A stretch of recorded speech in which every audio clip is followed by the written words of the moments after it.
आपको find out error यहाँ पे फाइंड आउट करना है, जो कि प्रीवियस ईयर के क्वेश्चन जितने भी हैं सभी प्रीवियस ईयर के क्वेश्चन यहाँ पे लिए गए। तो यहाँ पे पहला क्वेश्चन देखिए क्या है। पहला क्वेश्चन है make haste lest you should not miss the train. No error. यहाँ पे पार्ट ए है, ये बी है, ये सी है और ये डी है और ये है। ठीक, ए बी सी डी और ई पार्ट है। यहाँ पे आपका A B C D E part है, चार यहाँ पे 5 पार्ट है। अब इसमें किस पार्ट में एरर है आपको ये बताना है। तो देखिए यहाँ पे जो एरर होगा ये वाला पार्ट में एरर होगा, मीन्स कि सी वाले पार्ट में एरर होगा।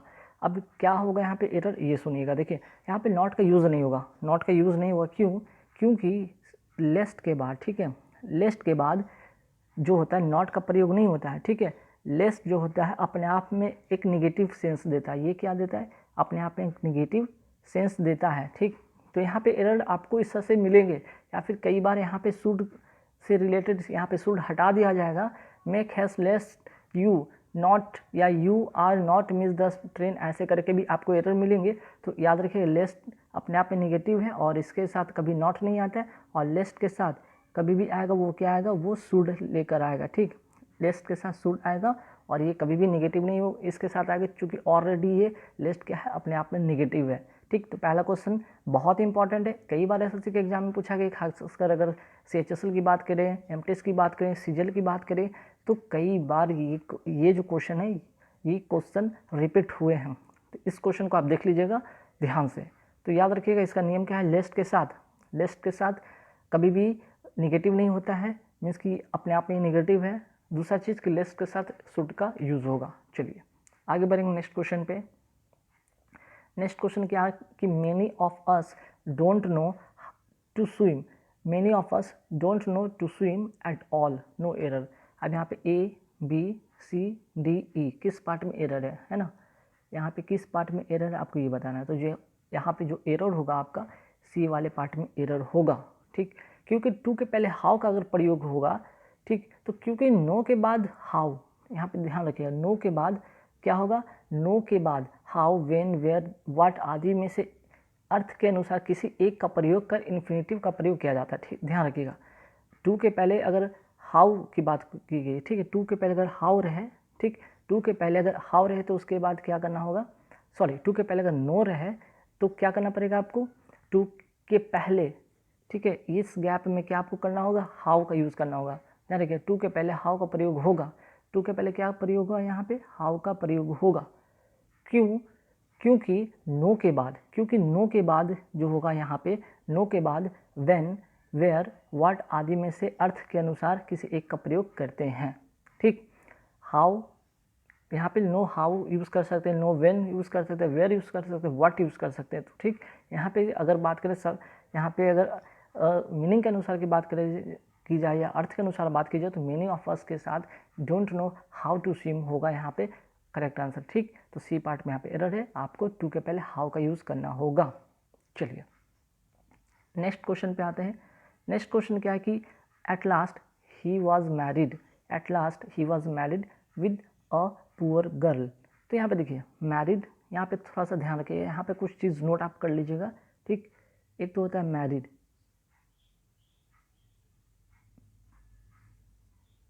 टू, तो थर्ड वाले क्वेश्चन में क्या था, यहाँ पे एक चीज़ नोट करने वाला बात होगा आपको, एक तो मैरिड टू, और एक आपको ध्यान रखना होगा मैरिड विद। टू की अगर बात की जाए तो यहाँ पे ए वुमेन के साथ अगर होगा तो हम क्या यूज़ करेंगे, मैरिड। ठीक है, वुमेन के साथ यूज़ करेंगे तो मैरिड, और अगर मैन के साथ यूज़ करें तो क्या होगा यहाँ पे मैरिड विद। मैरिड टू होगा वुमेन के लिए, मैरिड विद होगा मैन के लिए। Eight last he was married, यहाँ पे क्या होगा, विद नहीं होगा बल्कि क्या होगा यहाँ पे टू होगा। क्या होगा यहाँ पे, आपको विद काटना होगा बल्कि यहाँ पे टू यूज़ करना होगा, ध्यान रखिएगा। तो at last he was married to a poor girl. अगर ऑप्शन से देखा जाए तो ए बी सी डी ई, तो यहाँ पे कह सकते हैं सी वाले पार्ट में एरर है। चलिए यहाँ तो बात समझ में आ गया होगा। अब आगे बढ़ेंगे नेक्स्ट क्वेश्चन पे कि he said that she will help me when ever I was in difficulty. तो पहले आपको यहाँ पे ये समझना होगा कि ये जो सेंटेंस है आपका, ये जो सेंटेंस क्या है, इनडायरेक्ट नरेशन में है। इनडायरेक्ट नरेशन में सेंटेंस कैसा है, इनडायरेक्ट नरेशन में है। और इनडायरेक्ट नरेशन की अगर बात की जाए तो विल का क्या चेंज होता है, विल का होता है वुड। तो आपको यहाँ पे चीज़ समझ में आ गया होगा कि he said that she will यहाँ नहीं होगा, बल्कि क्या होगा यहाँ पे सी वुड होगा। ठीक, करेक्ट जो होगा she said that she would help me whenever I was in difficulty. ठीक, तो आपको समझ में आ गया कि यहाँ किस पार्ट में एरर है, यहाँ भी सी वाले पार्ट में एरर है। तो चलिए नेक्स्ट क्वेश्चन पे आते हैं। नेक्स्ट क्वेश्चन है यहाँ पे being a fine day we went out for picnic at Okhla. तो देखिए यहाँ पे क्या, यहाँ पे किस पार्ट में एरर है, तो यहाँ जो एरर है ये पहला वाले पार्ट में एरर है। यहाँ पर आपको क्या करना होगा, इट लगाना होगा, इट बीइंग। ठीक है, इट बीइंग लगाना होगा। और इसको अधिक जानने के लिए आपको एक पार्टिसिपल वाली आप जाके पर्टिकुलर जो हो है उसका चैप्टर उसको पढ़ लीजिएगा। ठीक है, it being a fine day we went out for picnic. Okay, यहाँ पे ये चीज़ होगा, ध्यान रखिएगा। It being a fine day we went out for picnic. तो यहाँ पे जो सब्जेक्ट है उसके, यहाँ पे जो सब्जेक्ट का जो पार्टिसिपल है, यहाँ पे जो सब्जेक्ट का जो पार्टिसिपल है वो एक्टिव में ना तो एक्टिव में वो काम कर रहा है ना तो पैसिव में काम कर रहा है। इसलिए इसको इसके जो अगर इसको करेक्ट करना होगा तो हमें क्या करना होगा, वी के लिए हमको इसके आगे सब्जेक्ट के रूप में हमें इट लगाना होगा सेंटेंस के सब्जेक्ट के आगे। ठीक है, तो यहाँ पे it being a fine day we went out for picnic, ध्यान रखिएगा, being a fine day we went out for picnic. ठीक, वैसे पार्टिसिपल का यहाँ पे बहुत सारे रूल्स हैं, तो आपको ज़्यादा नहीं सोचना। अगर कभी इस तरह का सेंटेंस दिखेगा तो आपको इट आगे लगाना होगा। चलिए, क्योंकि अगर बात एसएससी करें, एमटीएस की करें, सीजल की करें तो डायरेक्ट आपसे आप रूल बेस्ड क्वेश्चन पूछते हैं। और बैंकिंग की बात करें वहाँ पे कुछ ट्रिकी पूछते हैं, तो बैंकिंग वाले भी देख सकते हैं, ऐसा नहीं है, बैंकिंग में भी कई बार ये हेल्पफुल होते हैं। चलिए अब आगे बढ़ेंगे नेक्स्ट क्वेश्चन पे। नेक्स्ट क्वेश्चन क्या कि many a man have been working under me. अब किस पार्ट में यहाँ पे गड़बड़ है ध्यान रखना होगा। सबसे पहले रूल समझिए, मेनी ए मैन, ध्यान रखिए मेनी ए मैन, तो कहने का मेनी ए। ठीक है, मेनी ए के बाद जो होता है, ठीक, मेनी ए के बाद ध्यान रखिएगा, आफ्टर मेनी ए मीन्स कि मेनी ए के बाद सबसे पहले नाउन की अगर बात करें तो नाउन और एक वर्ब दोनों क्या होंगे भाई, ये भी सिंगुलर होंगे और ये भी क्या होंगे, सिंगुलर होंगे। चलिए अब आपको समझ में आ गया होगा कि मेनी ए के बाद after many a noun always in singular and verb also always in singular. कहने का मतलब मेनी ए के बाद जो होगा नाउन क्या होगा, यहाँ पे देखिए, यहाँ पे ये नाउन है मैन, ये भी क्या है यहाँ पे सिंगुलर है। और यहाँ पे अगर बात करें वर्ब का तो ये भी क्या होगा, यहाँ पे हैव नहीं होगा। ठीक है, यहाँ पे हैव नहीं होगा बल्कि क्या होगा, यहाँ पे आपको हैज करना होगा, ध्यान रखिएगा। Many a man has been होगा ना कि हैव बीन होगा। मेनी ए के बाद एक तो यहाँ पे जो नाउन है वो हमेशा सिंगुलर में होगा और आपका जो वर्ब होगा वो भी हमेशा सिंगुलर में होगा। चलिए नेक्स्ट क्वेश्चन पे आते हैं। नेक्स्ट क्वेश्चन है कि your flat is superior then that of mine in all respects. अब देखिए एक वर्ड हमें यहाँ पे सुपीरियर दिखा, ठीक है, सुपीरियर। ओके, तो सुपीरियर की अगर बात करा जाए, यहाँ पे सुपीरियर की बात किया जाए तो सुपीरियर के साथ देखिए क्या होता है, सुपीरियर के साथ टू का यूज़ होता है। ठीक, सुपीरियर के साथ हम क्या यूज़ करते हैं, टू का यूज़ करते हैं। ऐसे कई सारे वर्ड है जिसके साथ हम टू का यूज़ करते हैं, जैसे सुपीरियर हो गया, इन्फेरियर भी हो गया। ठीक, इन्फेरियर हो गया, बहुत सारे वर्ड है, इन्फेरियर हो गया, एंटेरियर हो गया, पोस्टेरियर हो गया। ठीक, तो कई सारे ऐसे वर्ड हैं जिसके साथ हम क्या लगाते हैं, यहाँ पे उसके साथ जो होगा, जैसे सुपीरियर के साथ टू लगेगा, इन्फीरियर के साथ टू लगेगा, पोस्टेरियर के साथ टू लगेगा। तो यहाँ पे देख लीजिए, यहाँ पे दैन नहीं होगा बल्कि क्या होगा, यहाँ पे टू होगा। ठीक, दैन नहीं होगा बल्कि क्या होगा, यहाँ पे टू होगा, ध्यान रखिएगा आप इसे। चलिए आगे बढ़ेंगे नेक्स्ट क्वेश्चन पे। नेक्स्ट क्वेश्चन है यहाँ पे, I told him the story in details to make him understand it fully. ठीक, यहाँ पे एक चीज़ मिस्टेक हो गया, शायद इट फुली होना चाहिए। ठीक है, यहाँ पे सेंटेंस बिल्कुल सही है, to make him understand it fully. अब देखिए यहाँ पे इन डिटेल्स एक वर्ड दिखा आपको, कुछ देखिए यहाँ पे फ्रेजल से रिलेटेड आपको क्वेश्चन एरर देंगे। तो यहाँ पे इन डिटेल्स जो है, इन डिटेल होता, ये क्या है, एक फ्रेज है। ठीक, और फ्रेज क्या होता है, नो चेंज।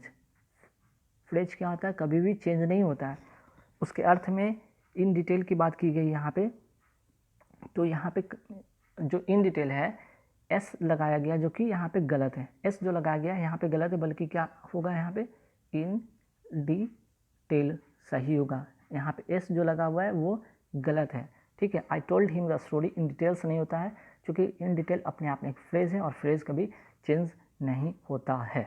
चलिए आगे बढ़ेंगे नेक्स्ट क्वेश्चन पे कि cattles were grazing in the meadows near our farm. अब देखिए यहाँ पे एक वर्ड कैटल्स दिखा, ठीक।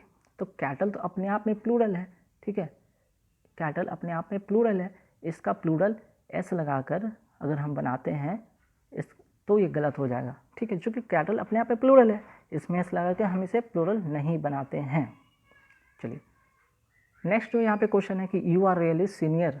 अब अभी जैसा मैंने आपको बताया था कि सीनियर के साथ क्या लगता है, सीनियर के साथ टू लगता है, दैन का यूज़ नहीं होता है। तो बस इस क्वेश्चन में ज़्यादा कुछ नहीं करना था। You are really senior to me in age, clear.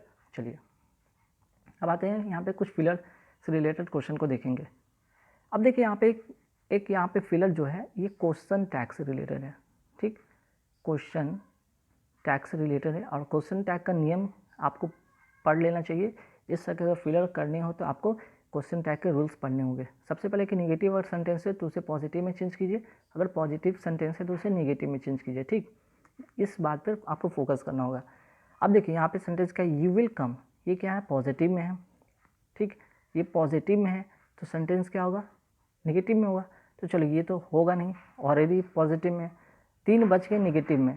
अब 3 में भी क्या होगा, विल है, यहाँ पे विल है तो विल का क्या होता है, निगेटिव। विल का होता है वोंट, विल का होता है वोंट। वोंट मीन्स कि डी नंबर यहाँ पे ऑप्शन होगा, you will come won't you, you will come won't you. Aren't नहीं होगा क्योंकि विल का अगर हम इसका निगेटिव बनाते हैं तो वोंट होता है, ठीक। और ये जो सब्जेक्ट है ये सब्जेक्ट आगे आता है, ठीक। अगर यहाँ पे कोई नाम होता, कोई नाउन होता, जैसे राम होता, श्याम होता, तो उसके बदले हम ही, राम, श्याम, मोहन, गीता, सीता, उसके लिए सी, हर लगाते हैं। लेकिन चूँकि यहाँ पे अगर प्रोनाउन रहेगा, ठीक है, प्रोनाउन रहेगा तो अपने जैसे फॉर्म है वही फॉर्म में होगा, यू का यू होगा, ठीक। चलिए अब आते हैं नेक्स्ट क्वेश्चन पे। Admission was dash ladies, admission was यहाँ पे क्या होगा, सबसे पहले समझिए रेस्ट्रिक्टेड बाय और रेस्ट्रिक्टेड टू का मतलब, ठीक। रेस्ट्रिक्टेड बाय और रेस्ट्रिक्टेड टू का मतलब देखिए, अब इसके मतलब होता है के द्वारा बाधित, ठीक है। और रेस्ट्रिक्टेड टू का मतलब होता है के लिए आरक्षित, के लिए आरक्षित, ठीक। अब देखिए यहाँ पे अगर बात कीजिए एडमिशन की बात की गई तो एडमिशन जो है लेडीज़ के लिए क्या किया जाता है, बाधित नहीं किया जाता है, बल्कि लेडीज़ के लिए क्या होता है, आरक्षित होता है। तो यहाँ पे आंसर जो होगा आपका बी नंबर होगा, restricted to ladies. Admission was restricted to ladies, ना कि लिमिटेड बाय। क्यों लिमिटेड होगा भाई, ठीक है। तो यहाँ पे बी नंबर ऑप्शन होगा। आगे बढ़ेंगे नेक्स्ट सवाल पे। The palace gardens dash to the public on Saturdays and Sundays, ठीक।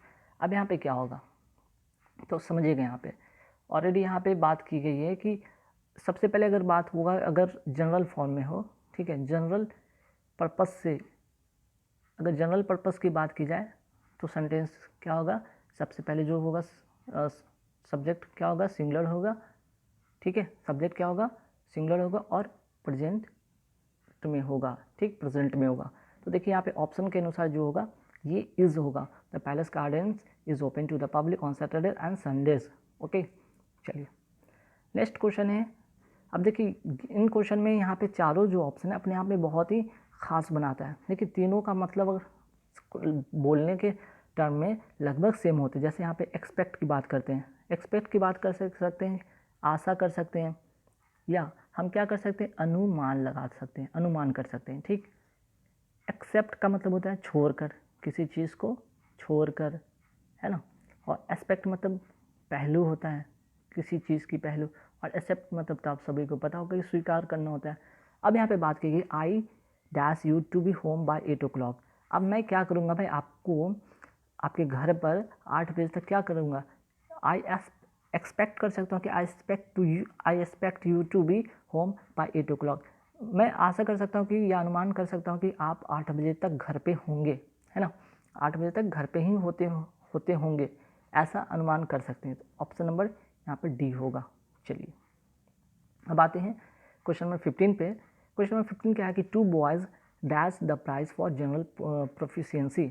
अब 2 बॉयज़ है और प्राइस को क्या किया जाएगा, प्राइस को ना तो शेयर किया जाएगा ना डिप्यूटेट किया जाएगा। डिप्यूटेट मीन्स नियुक्ति किया जाएगा, ना कि शेयर। शेयर मतलब थोड़ी ना उसको टुकड़ा टुकड़ा प्राइस को किया जाता, नहीं, ना ही गिव किया जाएगा।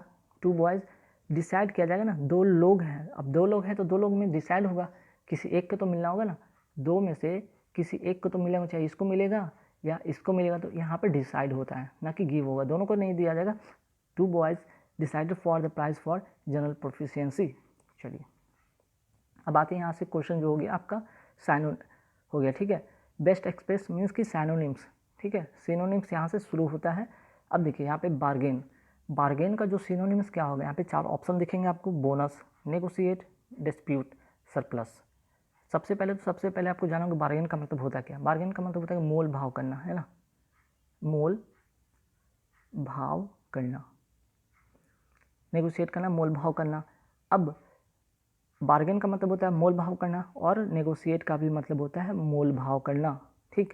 डिस्प्यूट नहीं होता है भाई, डिस्प्यूट कोई विवाद होता है, झगड़ा विवाद होता है। सरप्लस मतलब होता है अतिरिक्त बचत होता है। डिस्प्यूट मतलब क्या होता है, झगड़ा, है ना, झगड़ा कह सकते हैं, झगड़ा या विवाद कह सकते हैं इसे। सरप्लस का मतलब होता है अतिरिक्त बचत होता है, अतिरिक्त बचत होता है भाई यहाँ पे, ये भी नहीं होगा। और बोनस का मतलब तो पता है कि क्या होगा, लाभ होगा। यहाँ पे बोनस कोई लाभ, कोई अतिरिक्त लाभ। तो यहाँ पे बार्गेन मोल भाव का नाम है उसकी नेगोशिएट करना, नेगोशिएट का भी मतलब सेम होता है। चलिए अब आगे बढ़ेंगे क्वेश्चन नंबर 17 पे। रबस्ट, रबस्ट का मतलब होता है जिद्दी, जिद्दी कर सकते हैं या कठोर कर सकते हैं, ठीक, या कठोर कर सकते हैं। अब भाई यहाँ पे क्या होगा, वीक मतलब होता है कमज़ोर, जो कि होगा नहीं, है ना, ये होगा नहीं। थिन मतलब होता है पतला, ये भी नहीं होगा। हैवी मतलब होता है भारी, कोई वस्तु और कोई भारी, ये भी नहीं होगा। बल्कि यहाँ पे ऑप्शन जो होगा सही स्टडी, यहाँ पे ए नंबर ऑप्शन होगा। स्टडी मीन्स जिद्दी कठोर, यहाँ पे कह सकते हैं। उसी तरह रबस्ट का मतलब यहाँ पे होगा जिद्दी कठोर, या एक और मीनिंग अगर जाना तो मजबूत भी इसे कह सकते हैं। चलिए यहाँ तो हो गया। अब आते हैं क्वेश्चन नंबर 18 पे। 18 में है क्या, 18 मतलब सबमिसिव का मतलब होता है कि विनम्र, विनम्र या दब्बू कह सकते हैं कि बहुत आसानी से कोई बात मान लेने वाला, है ना, दब्बू विनम्र, बड़ी बहुत ही सीधा साधा, बहुत ही सीधा साधा। तो यहाँ पे जो होगा सैनो जो होगा इसका वो क्या होगा, डोसाइल। आंसर क्या होगा इसका, डोसाइल। डोसाइल का मतलब भी सेम होता है। बाकी अनिल्ली का मतलब होता है कि दृढ़ कठोर कह सकते हैं, ठीक है, दृढ़ कह सकते हैं। अष्टम मतलब भी जिद्दी होता है ना, जिद्दी होता है। ऑब्स्टिनेट का मतलब भी जिद्दी होता है। तो डोसाइल का मतलब होता है विनम्र या दब्बू, या फिर कह सकते हैं विनम्र, है ना, सबमिसिव मतलब विनम्र। अब आते हैं क्वेश्चन नंबर 19 पे। सफल, सफल का मतलब क्या होता है भाई, सबसे पहले जानें कि सफल का मतलब होता है लचीला, लचीला, लचीला। अब यहाँ पे ऑप्शन है आपके सामने 4 ऑप्शन, क्या होंगे, तो आंसर होगा फ्लेक्सिबल। फ्लेक्सिबल का मतलब भी होता है लचीला।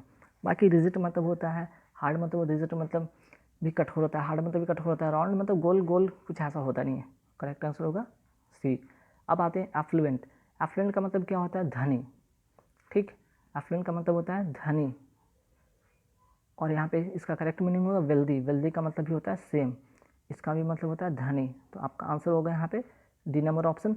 बाकी प्रेशस का मतलब क्या होता है, कीमती, है ना, कीमती होता है। बेनिवोलेंट का मतलब उदार होता है, दयालु कहिए, उदार कहिए। फ्रेंडली का मतलब क्या होता है, अनुकूल कह सकते हैं, अनुकूल या मित्रवत, है ना। प्रेशस का मतलब कीमती, बेनिवोलेंट का मतलब उदार या विनम्र या दयालु। फ्रेंडली का मतलब होता है अनुकूल या मित्रवत या अच्छा वेल्दी जो होगा धनी। तो करेक्ट आंसर होगा यहाँ पर डी नंबर ऑप्शन बी। चलिए अब आते हैं अपोजिट। यहाँ पे देखेंगे अपोजिट, अपोजिट यहाँ पे क्या होगा मीनिंग। ऑथेंटिक का मतलब होता है, ऑथेंटिक का मतलब होता है प्रमाणिक, प्रमाणिक, प्रमाणिक मतलब कोई वैध होना चाहिए, कोई प्रामाणिक होना चाहिए। तो आंसर जो होगा इसका अपोजिट। देखिए अपोजिट की बात की गई है, ध्यान रखिएगा, अपोजिट की बात की गई, तो अपोजिट का मतलब होगा उल्टा, इसका उल्टा। प्रमाणिक का मतलब जो कि वैध हो, सही हो। लेकिन फिक्सर्स का मतलब होता है क्या, नकली, तो इसका अपोजिट जो होगा आंसर डी नंबर होगा, ऑप्शन नकली। बाकी लेजी टीमेट का मतलब होता है बैध, ठीक है, प्रमाणिक है, बैध है। इंटाइसिंग का मतलब होता है आकर्षक, आकर्षक, है ना। डेयरिंग का मतलब तो पता है कि सबको कि साहसी होता है। चलिए आगे बढ़ेंगे क्वेश्चन नंबर 22 पे। अब देखिए 22 का मतलब चूज़, चूज़ का मतलब क्या भाई, चुनना, सेलेक्ट करना ना, सेलेक्ट करना, या हम इसे कहेंगे सेलेक्ट करना। तो सेलेक्ट का अपोजिट क्या होगा, रिजेक्ट करना, ठीक। बाकी वांट का मतलब पता है कमी होता है, एक मीनिंग ऐसा नोट कर लीजिए। डिसलाइक मतलब कि नापसंद करना, और डिजायर मतलब होता है इच्छा। चलिए अब बढ़ेंगे 23 पे। 23 का क्या होगा मीनिंग, जक्स्टा पोजिशन का मतलब होता है नज़दीक, नज़दीक कोई वस्तु को रखा हुआ होता है आसपास में, उसको कहते हैं जक्स्टा पोजिशन। तो इसका अपोजिट जो होगा 23 का वो होगा क्या यहाँ पे, 23 का होगा रिमोटनेस, मीन्स कि नज़दीक नहीं बल्कि दूर में कोई चीज़ रखा हुआ। बाकी सेपरेशन का मतलब किसी चीज़ को सेपरेट कर देना, अलग अलग कर देना, दो भागों में बांट देना, ठीक, एक जगह नहीं होना बल्कि दो भागों में बांट देना। टर्मिनेशन का मतलब होता है समाप्ति, और प्रॉक्सिमिटी का मतलब होता है नज़दीकी, ठीक, इसका मतलब होता है नज़दीकी। तो ये तो होगा नहीं, तो आंसर जो होगा इसका अपोजिट में रिमोटनेस, नज़दीक का होता है यहाँ पे दूरी कह सकते हैं, रिमोटनेस मतलब दूरी, और जक्स्टापोजिशन का मतलब नज़दीकी, ठीक। अब आते हैं क्वेश्चन नंबर 24 पे, देखते हैं 24 का मतलब बोल्ड, बोल्ड मतलब क्या होता है भाई, सभी को पता होता है साहसी।